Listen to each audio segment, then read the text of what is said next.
আপনি যদি আমার এই চ্যানেলে নতুন দর্শক হয়ে থাকেন তাহলে চ্যানেলটি সাবস্ক্রাইব করবেন, পাশে থাকা বেল আইকনটি অন করবেন, ভিডিওতে একটি লাইক দেবেন এবং নিচে চলে এসে কমেন্ট অপশনে টাইপ করবেন গুড ভিডিও অথবা নাইস ভিডিও। প্রিয় দর্শক, আসসালামু আলাইকুম। 3D take Bangla pro YouTube চ্যানেলে সবাইকে স্বাগত জানিয়ে আজকের এই ভিডিওটি শুরু করছি। আজকের এই ভিডিওটি সবার জন্য গুরুত্বপূর্ণ, কেননা আপনার ফোনে যদি দুইটি সিম ব্যবহার করে থাকেন তাহলে এই ভিডিওটি আপনার জন্য অত্যন্ত গুরুত্বপূর্ণ।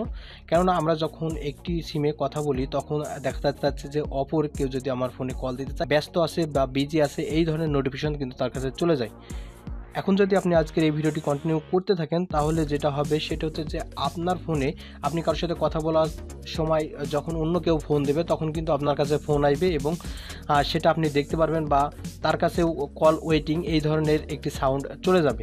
সো গাইজ, এই ভিডিওটি অত্যন্ত গুরুত্বপূর্ণ আপনি যদি আপনার ফোনের কল ওয়েটিং সার্ভিসটি চালু না করেন। সো গাইজ, কল ওয়েটিং সার্ভিসটি চালু করার জন্য যেটা করতে হবে, কোনো অ্যাপ্লিকেশন ডাউনলোড করতে হবে না, চলে যেতে হবে আপনার ডায়াল প্যাড অপশনে।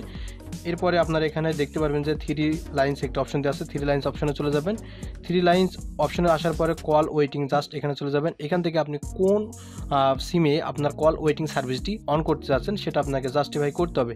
এখন আমি সাপোজ গ্রামীণ সিমে আমি কল ওয়েটিং সার্ভিসটি চালু করতে যাচ্ছি, তো এখানে আনটিক থাকবে, আপনাদের টিকমার্ক করে দেবেন। তাহলে যে জিপিতে আপনি যখনই কারোর সাথে কথা বলবেন, অন্য কেউ ফোন দিলেও আপনার সিমে কল আসবে এবং আপনি সেটা বুঝতে পারবেন। এটাই হচ্ছে কল ওয়েটিং সার্ভিস।